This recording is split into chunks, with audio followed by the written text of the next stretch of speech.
Hello दोस्तों, आप सभी का हमारे चैनल शिक्षा संसार ब्लॉग में आपका स्वागत है। आज हम केंद्रीय विद्यालय में क्लास फर्स्ट के एडमिशन से संबंधित संपूर्ण जानकारी लेकर आए हैं। जिन जिन माता पिता को अपने बच्चों का एडमिशन केंद्रीय विद्यालय में क्लास फर्स्ट में करवाना चाहते हैं तो वो ये वीडियो को पूरा जरूर देखें। इस वीडियो में केंद्रीय विद्यालय में क्लास फर्स्ट में एडमिशन को लेकर सभी छोटी छोटी जानकारी दूंगा। वीडियो शुरू करने से पहले यदि आप इस चैनल पर नए आए हैं तो इस चैनल शिक्षा संसार ब्लॉग को सब्सक्राइब करें, लाइक करें एवं शेयर करें, जिससे सभी को जानकारी मिल सके। इस वीडियो को देखने के बाद आपको क्लास फर्स्ट के एडमिशन से संबंधित कोई अन्य जानकारी की आवश्यकता नहीं होगी। अगर आप अपने बच्चे का एडमिशन क्लास फर्स्ट में कराना चाहते हैं और आप अपने बच्चे को केंद्रीय विद्यालय में पढ़ाना चाहते हैं। अब वीडियो स्टार्ट करते हैं। एडमिशन से संबंधित क्या क्या जानकारी देते हैं इस वीडियो में देखेंगे। केंद्रीय विद्यालय के प्रकार। केंद्रीय विद्यालय कितने प्रकार के होते हैं वो हम बताएंगे। प्रायोरिटी कैटेगरी भी बताएंगे। एज लिमिट क्लास फर्स्ट की वो बताएंगे। हम आपको ये भी बताएंगे केवी में कितने बार ऑनलाइन रजिस्ट्रेशन कर सकते हैं। हम आपको ये भी बताएंगे कि आप लोग कितने केवी में ऑनलाइन रजिस्ट्रेशन कर सकते हैं। केंद्रीय विद्यालय में रिजर्वेशन कैसे होता है ये भी बताएंगे। केंद्रीय विद्यालय में ऑनलाइन रजिस्ट्रेशन कराने के समय कौन कौन से डॉक्यूमेंट चाहिए और एडमिशन के समय कौन कौन से डॉक्यूमेंट चाहिए ये सब हम बताएंगे। आरटी कोटा के लिए क्या क्या जरूरी है वो भी बताएंगे। केंद्रीय विद्यालय में एडमिशन का मेथड क्या होता है ये भी हम इस वीडियो में बताएंगे। केंद्रीय विद्यालय दो प्रकार के होते हैं। पहला KV under civil sector and defence sector, दूसरा KV under public sector undertaking and IHL। तो सबसे पहले हम देखेंगे कि KV under civil and defence sector में कैसे प्रायोरिटी लागू होती है। KV under civil and defence sector में जो कैटेगरी 1 में केंद्रीय कर्मचारी के बच्चे जैसे आर्मी, रेलवे, डाक आदि में कार्य करने वाले कर्मचारियों के बच्चे। कैटेगरी 2 में केंद्रीय PSUs कर्मचारी के बच्चे जैसे Maharatna, Navratna, Miniratna, IIM, IIT, NIT, IIM, central university, bank, KV आदि में कार्य करने वाले कर्मचारियों के बच्चे। कैटेगरी 3 राज्य कर्मचारी के बच्चे जैसे शिक्षा विभाग, पुलिस, स्वास्थ्य आदि में कार्य करने वाले कर्मचारियों के बच्चों। कैटेगरी 4 राज्य PSUs कर्मचारी के बच्चे जैसे राज्य सरकार के उच्च शिक्षा संस्थान, निगम, कारपोरेशन आदि में काम करने वाले कर्मचारियों के बच्चे। कैटेगरी 5 उपरोक्त को छोड़कर अन्य सभी वर्ग जो कहीं भी किसी केंद्रीय कर्मचारी या राज्य कर्मचारी नहीं हैं और सरकारी कोई नौकरी नहीं करते हैं उन सभी के बच्चे, यानी जो बचेगा वो सब कैटेगरी 5 माना जाएगा। इसमें ये होता है कि पहले कैटेगरी 1, फिर 2, फिर 3, फिर 4, फिर 5 को ऐसे चांस रहते हैं। इसके साथ साथ रिजर्वेशन भी चलता रहता है। इसके बारे में आगे बताऊंगा। अब हम देखते हैं कि दूसरे केवी में प्रायोरिटी कैटेगरी कैसे लागू होती है। यहाँ कैटेगरी 1 में PSU, IHL, PSU कर्मचारी के बच्चे जैसे IIM, IIT, NIT, IIM, NTPC आदि में काम करने वाले कर्मचारियों के बच्चों को प्रथम वरीयता मिलेगी। मान लीजिएगा जो केंद्रीय विद्यालय IIT, NIT, IIM, NTPC में है उनमें काम करने वाले कर्मचारियों के बच्चों को प्रथम वरीयता मिलेगी। कैटेगरी 2 केंद्रीय कर्मचारी के बच्चे जैसे आर्मी, रेलवे, डाक आदि में काम करने वाले कर्मचारियों के बच्चे, यानी जो कैटेगरी पहले वाले में 1 थी अब वही कैटेगरी यहाँ पे 2 हो गई है। कैटेगरी 3 केंद्रीय PSUs कर्मचारी के बच्चे जैसे Maharatna, Navratna, Miniratna, IIM, IIT, NIT, IIM, central university, bank आदि में काम करने वाले कर्मचारियों के बच्चे। कैटेगरी 4 राज्य कर्मचारी के बच्चे जैसे शिक्षा विभाग, पुलिस, स्वास्थ्य आदि में काम करने वाले कर्मचारियों के बच्चे। कैटेगरी 5 राज्य PSUs कर्मचारी के बच्चे जैसे राज्य सरकार के उच्च शिक्षा संस्थान, निगम, कारपोरेशन आदि में कार्य करने वाले कर्मचारियों के बच्चे। कैटेगरी 6 उपरोक्त को छोड़कर अन्य सभी वर्ग जो किसी केंद्रीय कर्मचारी या राज्य कर्मचारी या किसी सरकारी नौकरी में नहीं हैं, वो सभी कैटेगरी 6 में माने जाते हैं। Age limit and class 1 age cut off. Class 1 की उम्र जानना बहुत ज़रूरी है, क्योंकि क्लास फर्स्ट में पूरे एडमिशन होते हैं जितनी सीट होती है। बच्चे की उम्र 6 से 8 साल होनी चाहिए। बच्चे का जन्म 1 अप्रैल 2016 से 31 मार्च 2018 के बीच में होनी चाहिए, यानी 2016 के अप्रैल से 2018 मार्च तक, तथा 1 अप्रैल 2018 को जन्मे बच्चे भी। केंद्रीय विद्यालय में कितने बार ऑनलाइन रजिस्ट्रेशन कर सकते हैं? केवी में 2 बार ऑनलाइन रजिस्ट्रेशन कर सकते हैं। जैसे एक बार रजिस्ट्रेशन करने में कोई मिस्टेक होने पर दूसरी बार फिर से रजिस्ट्रेशन कर सकते हैं। एक साथ कितने केंद्रीय विद्यालय में एडमिशन के लिए अप्लाई कर सकते हैं? एक साथ आप 3 केंद्रीय विद्यालय के लिए फॉर्म अप्लाई कर सकते हैं। जब भी आप फॉर्म अप्लाई करते हैं तो उसमें 3 ऑप्शन स्कूल सेलेक्ट करने के लिए मिलते हैं, इसलिए आप 3 केवी में अप्लाई कर सकते हैं। आप जिस केवी स्कूल को भर रहे हैं वहाँ का आपके पास एड्रेस होना अनिवार्य है। एड्रेस माता या पिता का ही होना चाहिए, अन्य का एड्रेस मान्य नहीं होगा। मतलब आपको near by school he select करने हैं। रिजर्वेशन इन केंद्रीय विद्यालय।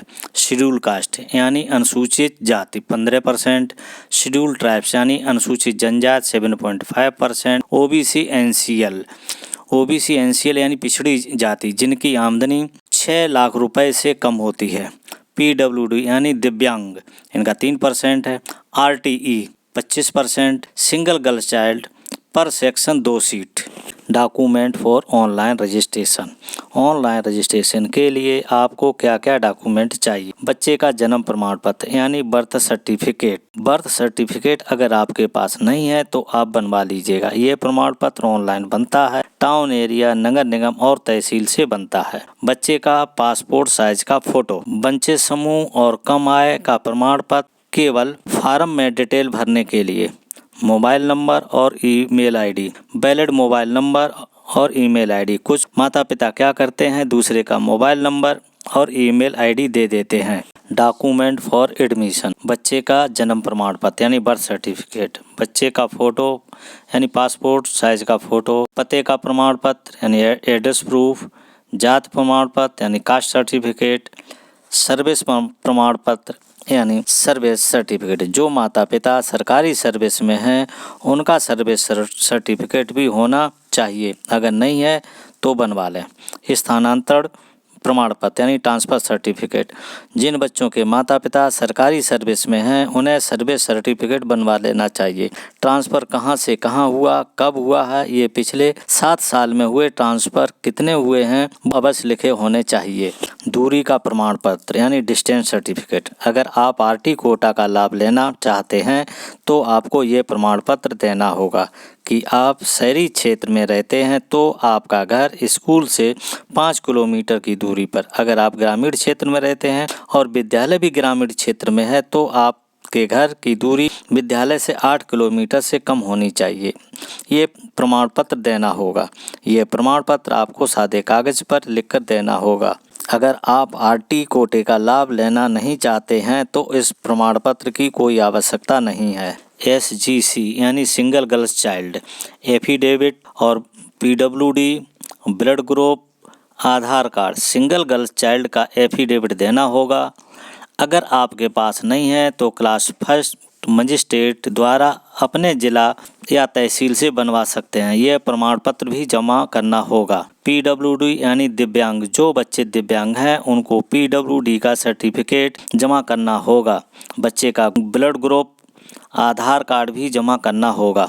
आरटीई कोटा के लिए जरूरी है कि बहुत माता पिता कंफ्यूज हो जाते हैं कि वो आरटी कोटा के लिए दूरी क्या भरें, या बहुत से माता पिता आरटीई कोटा के लिए मान्य नहीं है, जैसे वंचित समूह में नहीं है, EWS में नहीं है, BPL में नहीं है, फिर वो परेशान रहते हैं कि मेरा घर स्कूल से 5 किलोमीटर की कम दूरी पर है, 8 किलोमीटर की कम दूरी पर है, क्या मेरा एडमिशन केंद्रीय विद्यालय में होगा। यहाँ ये बात मैं क्लियर कर देना चाहता हूँ, अगर आपके बच्चे का लिस्ट में नाम आया तो आपके बच्चे का केंद्रीय विद्यालय में एडमिशन होगा। यहाँ दूरी कोई मायने नहीं रखती है। दूरी उन लोगों के लिए है जो वंचित समूह SC, ST, OBC, NCL, PWD, BPL समूह में आते हैं।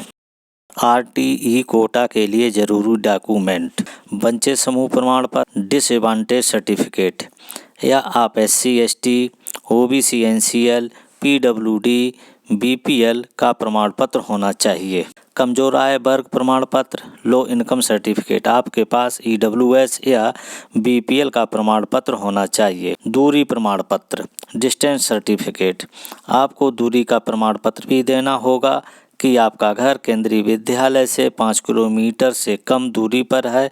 अगर आप केंद्रीय विद्यालय ग्रामीण क्षेत्र में है तो आपके घर की दूरी का प्रमाण पत्र देना होगा कि आपका घर विद्यालय से 8 किलोमीटर से कम दूरी पर है।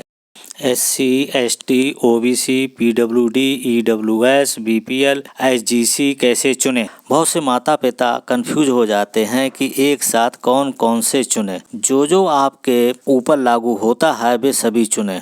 अगर आपका बच्चा SC है, PWD है या दिव्यांग भी है, आप BPL में भी आते हैं और इकलौती संतान लड़की है तो आप SGC भी चुन सकते हैं, यानी आप सभी चुन सकते हैं। अपनी cast SC, ST, OBC, NCL, PWD चुने, इससे आरक्षण और RT दोनों का लाभ मिलेगा। अपनी इनकम जैसे EWS, BPL चुने, उसमें RT का लाभ मिलेगा। SGC यानी सिंगल गर्ल चाइल्ड, एकल कन्या को भी चुने। मेथड ऑफ एडमिशन इन केंद्रीय विद्यालय। केंद्रीय विद्यालय में एडमिशन कैसे होता है इसके बारे में हम बताएंगे। केंद्रीय विद्यालय में क्लास फर्स्ट के एडमिशन ऑनलाइन लॉटरी के द्वारा होते हैं। इसमें हम ये भी बताएंगे ऑनलाइन लॉटरी कैसे निकलती है। फर्स्ट लॉटरी SGC यानी सिंगल गर्ल चाइल्ड, एकल कन्या की 2 सीट प्रति सेक्शन के हिसाब से भरी जाएंगी। सेकंड लॉटरी RT कोटा 25% से भरी जाएंगी। थर्ड लॉटरी निकलेगी PWD यानी दिव्यांग की, ये 3% के हिसाब से सीटें भरी जाएंगी। फोर्थ लॉटरी SC यानी शेड्यूल कास्ट, अनुसूचित जाति की 15% सीटें भरी जाएंगी। फिफ्थ लॉटरी ST की, अनुसूचित जनजाति की निकलेगी, जिससे 7.5% सीटें भरी जाएंगी। सिक्स्थ लॉटरी OBC NCL की निकलेगी, जिससे 27% सीटें भरी जाएंगी। सेवेंथ लॉटरी निकलेगी, उसमें कैटेगरी 1 से सीटें भरी जाएंगी। एट्थ लॉटरी निकलेगी, उसमें कैटेगरी 2 से सीटें भरी जाएंगी। नाइन्थ लॉटरी निकलेगी, उसमें कैटेगरी 3 से सीटें भरी जाएंगी। इसी तरीके से 10th लॉटरी निकलेगी, उसमें कैटेगरी 4 से सीटें भरी जाएंगी। 11th लॉटरी निकलेगी, उसमें कैटेगरी 5 से सीटें भरी जाएंगी। 12th लॉटरी निकलेगी, उसमें कैटेगरी 6 से सीटें भरी जाएंगी। जहाँ पे पब्लिक सेक्टर, अंडरटेकिंग और IHL के स्कूल हैं, वहाँ पर ये जानकारी देना चाह रहे थे। अगर आपको जानकारी अच्छी लगी हो तो हमारे चैनल को सब्सक्राइब करें, लाइक करें, शेयर करें तथा कमेंट भी करें। यदि आपको इस वीडियो को लेकर कुछ पूछना हो तो मुझे कमेंट में ज़रूर बताइएगा, मैं आपको उसका जवाब दूंगा। इस वीडियो देखने के लिए थैंक यू सो मच। आपको यह वीडियो कैसा लगा मुझे ज़रूर बताइएगा। अब मैं आपको मिलता हूँ नेक्स्ट वीडियो में KBS की नई जानकारी के साथ।